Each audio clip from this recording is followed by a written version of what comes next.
बिस्मिल्लाहिर्रहमानिर्रहीम। खालिक कायनात ने, मालिक कायनात ने इस कायनात में जिन चीज़ों को भी खल्क किया है उसे बेहतरीन और ख़ूबसूरत बना करके पैदा किया है। अल्लाह ने किसी चीज़ को भी पैदा करने में कोई कमी वाक़ई नहीं की, मगर एक अक्ल इंसान है कि जब इंसान को खुदावंद आलम पैदा करता है तो पैदा करने के बाद कामिल अक्ल के साथ,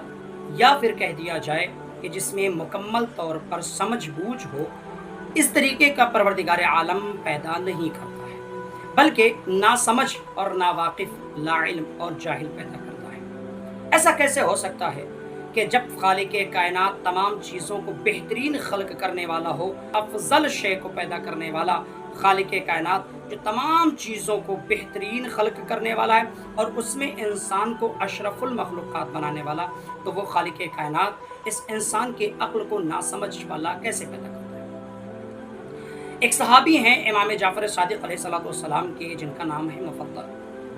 मौला से सवाल करते हैं कि मौला ये बताएं कि एक बच्चे को जब खालिक कायनात पैदा करता है तो उसे नासमझ क्यों पैदा करता है, इसकी क्या हिकमत है। मेरे मौला ने क्या बेहतरीन तरीके से मुफद्दल को जवाब दिया। फरमाए, यूँ समझ लो कि अगर किसी इंसान को इस मुल्क से जिसमें वो पैदा हुआ है किसी दूसरे मुल्क में कैद करके ले जाया जाए